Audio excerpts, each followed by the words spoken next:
अस्सलाम वालेकुम नाज़रीन मोहतरम, मैं उमर फारूक हूँ और आप मेरा फेसबुक और यूट्यूब चैनल उमर स्पीक्स देख रहे हैं। नाज़रीन मोहतरम, चंद अहम तरीन अपडेट्स हैं, कुछ खबरें हैं जो आपके साथ शेयर करनी है और आज के दिन जो भी बड़ी डेवलपमेंट सामने आई हैं वो आपको बताऊंगा। इस सारे मामले के अंदर जो दो बड़ी खबरें हैं जो सबसे पहले आपको बतानी है, उनमें से सबसे पहले ये कि जनाब जो दोनों सूबों केपी और पंजाब के अंदर जो असम्बलियाँ तहलील हुई हैं, जो इलेक्शंस होने हैं, इमरान खान जो कहते हैं कि 90 दिन के अंदर अंदर जनाब इलेक्शन कमीशन को इंतखाबात करवाना होंगे, उस पर बड़े ही तहलका खेज इंकशाफात सामने आए हैं। जनाब वसीम बदामी ने अपने प्रोग्राम के अंदर हामिद मीर से पूछा कि आपको क्या लगता है कि इंतखाबात 90 दिन के बाद इलेक्शन कमीशन करवाएगा, तो हामिद मीर ने जो बात बताई वो काफ़ी हैरानकुन थी। वो कहते हैं कि चंद दिन पहले पाकिस्तान की ताकतवर तरीन शख्सियत से मुलाकात हुई, उस दौरान मैंने उनसे पूछा कि आपको क्या लगता है कि इंतखाबात होंगे वक्त पर केपी और पंजाब के अंदर, तो उन्होंने बड़ा ज़ोरदार कहकहा लगाया और वो कहते हैं कि जनाब ऐसा कुछ नहीं होगा। और हामिद मीर ने कहा कि जब उन्होंने कहकहा लगाया तो मुझे लगा कि शायद वो मेरी बात का मजाक बना रहे हैं मेरे सवाल का, तो उन्होंने कहा कि ऐसा भूल जाएं कि पंजाब और केपी के इलेक्शन वक्त पर होंगे और जबकि कौमी असम्बली के इलेक्शन अक्टूबर सितंबर में होंगे।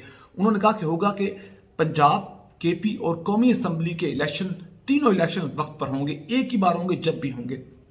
इस सारे मामले के अंदर 4 ऑप्शंस देखी गई थी और उनमें यह कि जनाब या तो ऐसा हो कि केपी और पंजाब के इलेक्शंस यानी कि 90 दिन के बाद हो जाएं और कौमी असम्बली के इलेक्शन सितंबर और अक्टूबर में हों, और उस पर जनाब फवाद चौधरी कह चुके हैं कि पाकिस्तान तहरीक इंसाफ इस बात पर राजी है कि अक्टूबर या सितंबर में इलेक्शन हो, लेकिन नून लीग इनका इरादा कुछ और है। ये 2023 से भी ऊपर ले जाना चाहते हैं इलेक्शंस को, इस तारीख को इलेक्शन की, और चाहते हैं कि 2024 में जाकर कहीं इलेक्शन हो, माशी हालात बेहतर हो जाएं, हमारे पर जो मलबा गिराया गया है वो मलबा हम साफ कर लें, वो गंदगी साफ कर लें, हालात बेहतर हों, हमें अवाम वोट दे।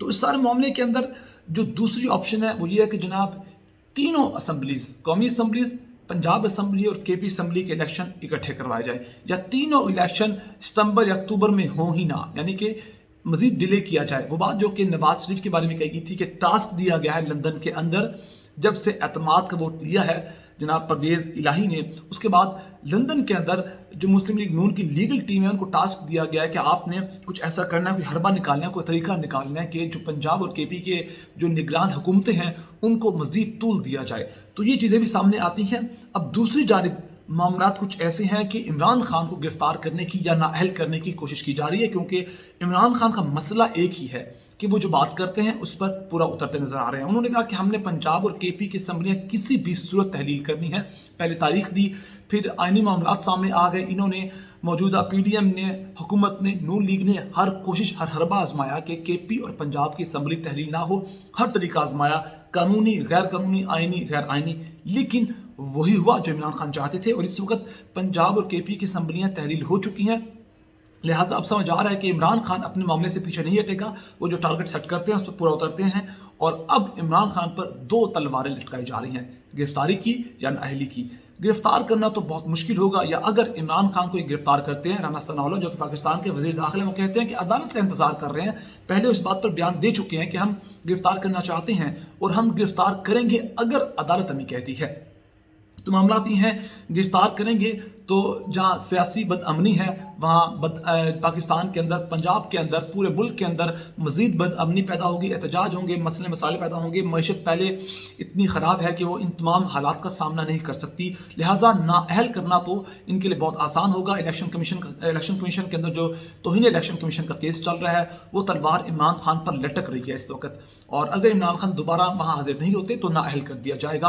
और यहाँ नून लीग के लिए भी खतरा है कि अगर इमरान खान नाअहल होते हैं तो जनाब नवाज शरीफ भी नाअहल ही रहेंगे, और अगर इमरान खान अहल रहते हैं, नाअहल नहीं होते, तो आगे चलकर नवाज शरीफ को भी अहल करना पड़ेगा।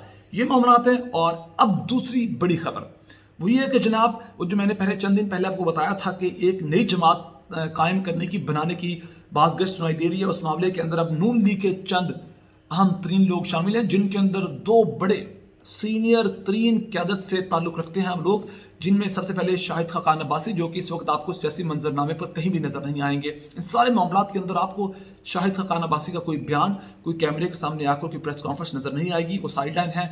दूसरे बड़े मिफ्ता इस्माइल, साबिक वज़ीर ख़जाना जो कि पाकिस्तान के हैं, जो कि اسحاق ڈار کے خلاف بیانات دے چکے ہیں کہ وہ کیا چاہتے ہیں، اسحاق ڈار کسی کو اپنی جگہ پاکستان کا وزیر خزانہ نہیں دیکھنا چاہتے.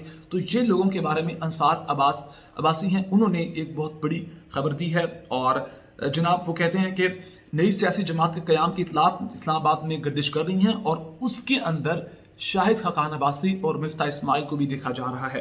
اور کہا جاتا ہے کہ مختلف سیاسی جماعتوں سے تعلق رکھنے والے سیاستدانوں نے رابطہ کر کے نئی سیاسی جماعت تشکیل دی جا رہی ہے. اور معاملہ یہ ہو رہا ہے کہ جو جماعتوں کے اندر ناراض اراکین ہیں ان سے رابطہ کر کے ایک نئی پولیٹیکل پارٹی بنائی جا رہی ہے. اور مصدقہ اطلاعات وہ کہتے نہیں ہیں، لیکن خبریں آ رہی ہیں اس وقت. کنفرم اوتھینٹک اس کو کوئی نہیں کر سکتا جب تک اعلان نہیں ہوتا پارٹی کا. کہا جاتا ہے کہ نون لیگ کے سابق وزیر اعظم شاہد خاقان عباسی اور سابق وزیر خزانہ مفتاح اسماعیل اس نئی جماعت کا حصہ بنیں گے. اور شاہد خاقان عباسی سے متعلق سوشل میڈیا پر بڑے پیمانے پر یہ قیاس آرائیاں جاری ہیں. اور کل میں نے جو ویڈیو بنائی اس میں بھی میں نے آپ کو بتایا تھا کہ شاہد خاقان عباسی اس وقت ناراض ہیں. اور وہ اس وقت کس بات پہ ناراض ہیں؟ وہ چاہتے ہیں کہ جو اس وقت خاندانی جو اس وقت سیاست چل رہی ہے، جو معاملات ہیں وہ اس سے بدظن ہیں. اور یہ پہلے نہیں ہے، اس سے پہلے خواجہ سعد رفیق جو کہ اس وقت نون لیگ کا حصہ ہی ہیں، اہم ترین سینئر ترین رہنما ہیں، انہوں نے ٹویٹ بھی کی. وہ کہتے ہیں کہ پاکستان کی جو چیچک زدہ سیاست ہے اس کے اندر دو چیزوں کا بڑا اہم ترین کردار ہے. سب سے پہلے کہ خاندانی سیاست، یعنی کہ وراثتی سیاست، باپ کے بعد بیٹا پوتا، اور پھر وہ ایک پوری سیریز چلتی ہے. اور اس کے علاوہ انہوں نے کہا کہ جو اسٹیبلشمنٹ کا، طاقتور حلقوں کا جو سیاست کے اندر رول ہے، یہ ہماری سیاست کو بہت بدبودار کر رہا ہے. اور اس سارے معاملے کے اندر انہوں نے جو ایک بڑا پوائنٹ اٹھایا وہ خاندانی سیاست تھی. اور نون لیگ کے اندر اس وقت جو چند اہم ترین تبدیلیاں سامنے آئیں اس کو لے کر ان کے اپنے جو اہم ترین لیڈر ہیں وہ تھوڑے بدظن نظر آتے ہیں، جس کے اندر یہ اب شاہد خاقان عباسی بھی شامل ہو چکے ہیں. اور ان کے متعلق میں نے کل بھی آپ کو بتایا تھا، انہوں نے نون لیگ سے استعفیٰ دے دیا ہے یا نہیں دیا اس معاملے کے بارے میں کچھ نہیں ہے. استعفیٰ انہوں نے نہیں دیا. اور رابطہ کرنے پر جب ان سے بات کی گئی تو انہوں نے کہا کہ ایسا کچھ بھی نہیں ہے، میں کسی پارٹی میں نہیں جا رہا. اور عموماً ایسا ہی ہوتا ہے کہ جب معاملات خراب ہوتے ہیں تو پہاڑ اچانک سر پہ گرایا جاتا ہے، اور پہلے کوئی بھی نہیں بتاتا کہ میں ناراض ہوں یا میں استعفیٰ دے چکا ہوں. تو جب معاملات سیٹل ہو جائیں گے، جب چیزیں فائنلائز ہو جائیں گی، فیصلے ہو جائیں گے، تو اس کے بعد یہ چیزیں سامنے آئیں گی.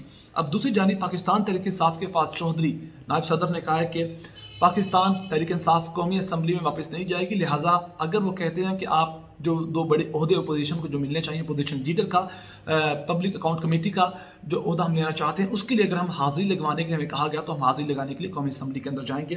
یہ فواد چودھری نے کہا ہے. اور کراچی کی بات کریں تو جماعت اسلامی کہتی ہے کہ جو میئر ہے وہ ہم ہی بنائیں گے، اور کوئی عزت سے اس بات کو قبول کرتا ہے تو کر لے، اگر نہیں کرتا تو ہمیں کوئی فرق نہیں پڑتا. تو یہ سارے معاملات ہیں اس وقت.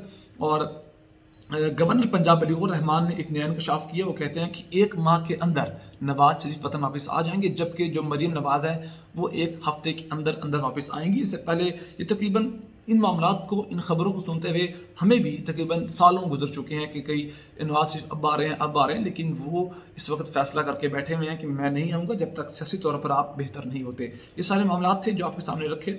اس ساری ڈیولپمنٹ پر آپ کی کیا رائے؟ نیچے کمنٹ سیکشن میں پھر دے سکتے ہیں. اپنا بہت سارا خیال رکھے گا، ہمیں دعا میں یاد رکھے گا. اللہ نے کے بعد